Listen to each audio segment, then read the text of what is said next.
की कोपीन है और फूल पान फल खाही, नर का मुख नहीं देखते वो बस्ती डकट ना जाही। वो जंगल के रोज है जो मनुष्यों बिद के जाही, निस्दिन फिरो उजाड़ में नो परमात्मा पावे नाही। कितना सिंपल साधारण तरीके से बता दिया कि केले की कोपीन कोई संत बांध रहा है, यानी केले का पत्ता पर्दे पर बांध रखा, वस्त्र नहीं पहन रखे, और पत्ते फूल फल खाके और जंगल में रहता है और बस्ती के निकट भी नहीं जाता, आदमी का मुख भी नहीं देखता, उनसे दूर भाग जाता है। जैसे कहते हैं केले की कोपीन है जो फूल पत्ते फल खाई और नर का मुख नहीं देखते। उस संत के बारे में वो यही बता रहा था कि वो आदमी के दर्शन नहीं करता, ना दर्शन देता, नर का मुख नहीं देखते, जो बस्ती निकट ना जाही वो तो जंगल के रोज है। ये नील गाय है, वो धके खान दिया अंडे सारे दिन नील गाय उन्हें मिल गया भगवान। अर्थे निस्तन फरो उजाड़ में नो परमात्मा पावे नाही। फिर क्या बताया कि डेरे डंडे खुश रहो, ये खुश रे लहन मोक्ष। और ध्रुव पर लात जब पार हो गए थे फिर गृहस्थी में के दोष। कितना साधारण तरीके से हमारा जो अज्ञान अंधेरा साफ किया भगवान ने कि आप जी ध्रुव जी को प्रहलाद जी के तक खूब गुण गाते हो कि हम मुक्ति प्राप्त कर गए। ये क्या थे?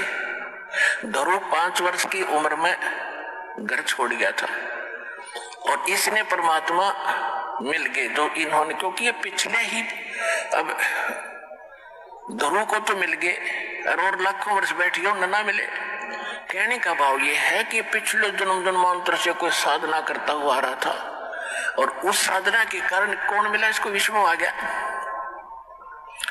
और विष्णु से इसने क्या मांगा? मुझे अटल राज दे दो। तो इसने राज दे दिया क्योंकि इसका वर्क डन मिल गया। मोक्ष नहीं हुआ, भगवान से दोहरा बैठा रहा। जब तक सतलोक नहीं जाएंगे तो उस भगवान के मिलने का लाभ क्या हुआ? 120 वर्ष परमात्मा यहाँ रहे, काशी में ना जाने कितना देखे, और भगवान शंकर और पार्वती इकट्ठे रहा करते। जब तक नाम नहीं ले लिया पार्वती ने, उसकी उतनी भी राहत ना मिली जो उस मंत्र से मिलनी थी जो शंकर जी देते। तो भगवान के मिलने मात्र से मोक्ष नहीं है। तो कहने का भाव यह है कि ध्रुव ने फिर राज्य किया, विवाह किया, और उसके जो मौसी का लड़का था उत्तम वो मारा गया था, उसकी पत्नी भी उसी के साथ रही। उसके बाद प्रहलाद ने ब्याह किया, संतान हुई।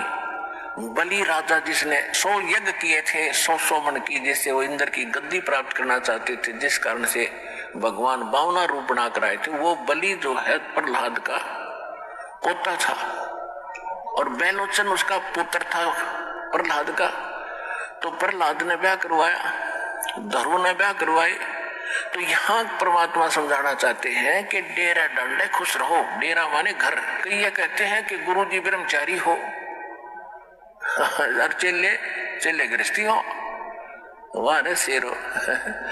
अब भक्ति तो देखो दोनों ने करनी पड़ेगी, गुरु जी ने भी और चेले ने भी, और एक जैसा। और ठीक है, तो ब्रह्मचारी रहना बुरा नहीं, और केवल ये कहना कि ब्रह्मचारी ही गुरु हो सकता है, ये मूर्खता है। परमात्मा विधि विधान से मिलेगा, उसको कहते परमात्मा कहते हैं अगर तुम यही मानते हो कि बाल ब्रह्मचारी रहे और जंगलों में रहे और तभी भगवान मिलेगा, उसके लिए उदाहरण दे रहे हैं कि डेरे डंडे खुश रहो। ये खुश रे लहना मोक्ष, ये हिजड़े पार ना होते। अगर केवल ब्रह्मचारी रहने मात्र से ही तुम मानते हो मोक्ष हो जाएगा, तो इन खुसरों का नंबर तो अब तो पहले आना चाहिए था।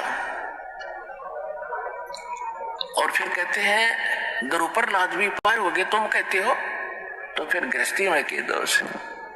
अब परमात्मा का कहने का ये तात्पर्य नहीं है कि खुसरे मोक्ष नहीं पाएंगे, यानी मुक्ति मनुष्य जीवन हो, चाहे वो खुसरे हैं, ये भी तो मानव है, इनमें सब बुद्धि है और स्त्री है पुरुष है। इस विधि से मोक्ष प्राप्ति होगी मानव शरीर में। तो परमात्मा ने ये बताना चाहते, जैसे परमात्मा कबीर जी ब्रह्मचारी थे, वो तो मालिक है, उनको तो ये वासनाएं निकट भी नहीं है, लेकिन एक गृहस्थी क्रम करके दिखाया उन्होंने। 2 बच्चे मुर्दे जिंदे करे थे किसी कारण से, किसी की शर्त पे, और 2 माता पिता थे। वो बोले जन्म नहीं था मालिक का, वो नीरुनिमा उठा लाए थे दाता को, जब सतलोक से आके कमल के फूल पर विराजमान हुए थे लहर तारा तालाब में। तो ये परिवार था दाता का, और परिवार में रहे, परिवार गृहस्थी का वाला कर्म किया, सारा कपड़ा बुना करते थे और भगवान की भक्ति भी करते थे, परिवार का पोषण भी करते थे, भक्ति भी करते थे। करते थे का मतलब हमें दिखाते थे कि भक्ति करनी पड़ेगी, और इतना भी गुजर मालिक दे दे तो भी पर्याप्त है। यहाँ से पीछा छुटाने के लिए इन बकवादों से उल्टा हटना पड़ेगा। कोई ट्यूब बना लूं, फैक्ट्री ला लूं,